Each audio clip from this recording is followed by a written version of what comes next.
Саламатсыздарбы?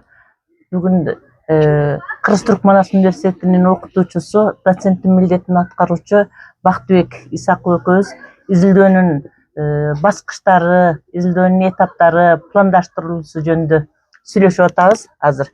Бакыт мырза, саламатсызбы? Ушул изилдөөнүн баскычтары, изилдөөнүн этаптарында мындай ишти, илимий ишти пландаштырып алуунун мааниси жөнүндө жанатан бери сүйлөшүп атпайбызбы? Ошонун изилдөөнүн ийгилиги үчүн, натыйжасынын жакшы болуусу үчүн пландаштырып алуу абдан маанилүү экендиги айтылганда, анан аны да сиз жакшы билесиз. Эгер пландаштырылса кандай, пландаштырылбай мындай башаламан болуп кетсе кандай дегендердин баардыгын сиз иш жүзүндө тажрыйбаңызда көрдүңүз да. Ошол жөнүндө айтып бербейсизби? Бул аябай кандай сонун кызыктуу темада. Мисалы үчүн мен ошол дипломдук ишимди жаздым, бакалаврда, андай магистрдик ишимди, анан кандидаттык ишимди жаздым. Анан ошолордун баарын өткөндөн кийин анан азыр айта алам да, бул илимий ишти жазууда сөзсүз түрдө бир план болуш керек. Себеби план болбой эле жазып баштаган ишти мен түшүнө албайм да, кандай болушу мүмкүн. Же болбосо план жок, бир илимий ишке баштай турган болсо, бир кандайдыр жанагы бир бороондун күнүндө жол көрүнбөй кетип баратканда кербендер жолдон адашат го. Ошондон эч айырмасы жок. Себеби туш тарабынын баары туман, чаң, кайда барар белгисиз да.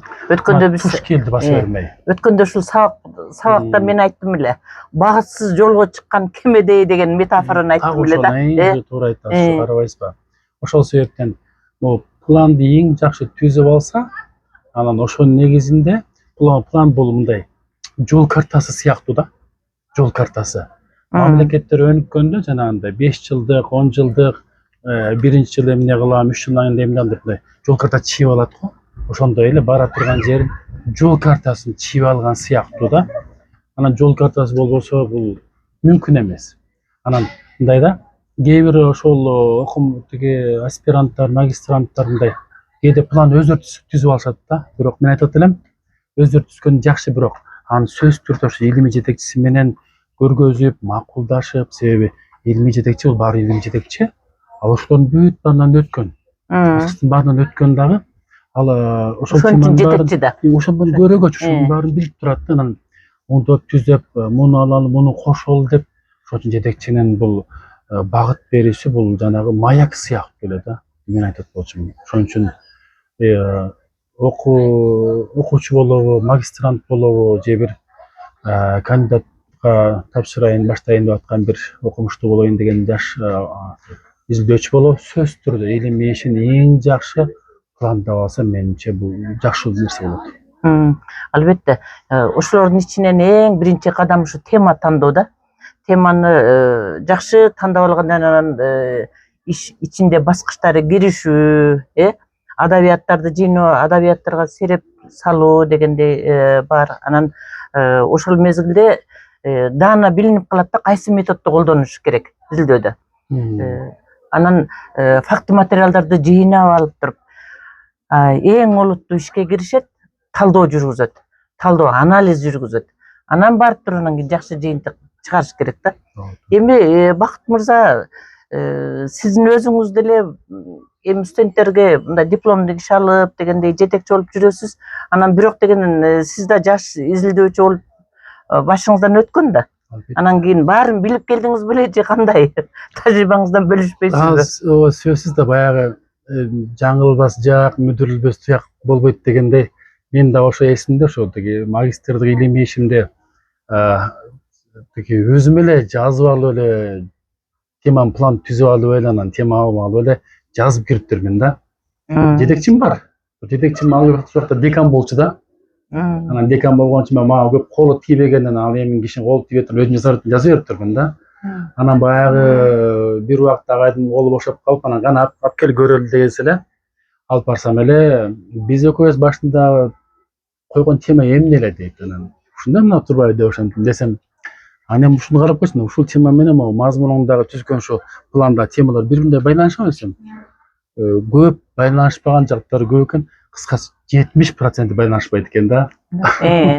Ошо жетекчи бул баягы ошол баскычтардын баарын ирети менен басып өткөн, кайсы теманын кантип изилдешин эң жакшы билген киши да, тажрыйбасын билген. Анан ал кишинин тиги жардамы жолу өзүм жаза берем деп мен жанагы тиги ошо бороондо адашкан кербенди окуп жасап турмун да.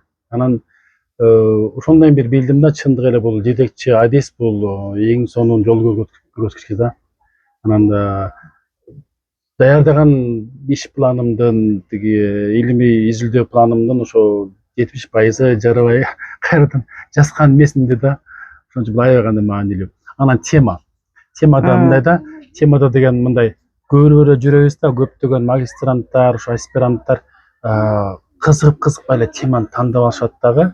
Анан жазып бүткөндөн кийин ал эмгектердин баары эч ким окубайт, эч кимге пайдасы тийбейт дагы. Анан полкаларда чаң басып калып калат. Эл колдонбойт, өзү да колдонбой калат. Анан ушул эң жаман да. Балким илимге кайсы бир деңгээлде зыян деле болот да. Ошончо илимий иш жазып, магистрлык иш жазып, убактысын бөлүп, энергиясын бөлгөнгө жараша мындай чындап эле элге пайдасы тийген, коомго пайдасы тийген бир теманы алыш керек да. Анан ошондо анан чындап баягы өзүнүн эмгеги бирөөгө пайдасы тиятса, бул өзү кандай сонун бакыт, ошону сезүү. Ошон үчүн теманы тандаганда, теманы тандай албай 2 жылдап издегендерди көргөм да. Карасаңыз, эң сонун. Чындап өзүнүн темасына кызыгып, себеби кызыкпай эле жөн эле теманы алып алып, анан кызыкпаган теманы изилдеген дагы жаман нерсе. Сүйбөгөн тамакты кыйнап жедирген менен бара бар да. Албетте. Ошол себептен биринчи темасын өзү жактырыш керек, сүйүш керек, анан ошондо чындап ичине кирип алып изилдеш керек да. Анан коомго чындап эмне берет деген сөз ойлоныш керек. Ушул теманы тандоо дегенде ушул изилдөөчүнүн эң биринчи баскычы, кадам ушул темадан башталат да. Андан кийинки кадамдар биринин артынан бири баягы баскыч сыяктуу болуп туруп, планды ошентип туруп жакшы түзүп алып туруп, анан изилдөөнүн аягында жанагы маалыматтарга анализи сонун жакшы берип, өзү кызыккан иште, фактылуу материалдарга таянып, теориясы менен анан аягында жакшы коргоп, анан эң негизгиси аягында сунуш бере да билиш керек да. Анткени ошол изилдөөлөрдүн негизинде бир сунуштарды байкайт да изилдөөчү. Эгер кызыккан болсо, ал өзүнүн иши үчүн же болбосо кийинки башка изилдөөчүлөр үчүн дагы бир багыт берген болот да. Демек жыйынтыгында эмне себептен сиз менен ушун маектешип атам, бул тема абдан маанилүү да.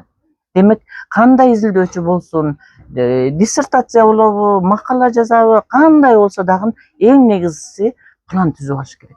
План түзүп алып туруп, анан иштесе, жолу даңгыр жол сыяктуу ачык болот да. Анан өзү даңгыр жолдун аягында эмне бар экендигин да көрө билет да. Жыйынтыгында ошондой бир жыйынтык келтиребиз. Урматтуу көрөрмандар, угуучулар, ушул маек кайсы бир деңгээлде изилдөөнүн баскычтарынын мааниси жөнүндө сүйлөштүк. Сиздерге пайдалуу болсо кубанычтамын.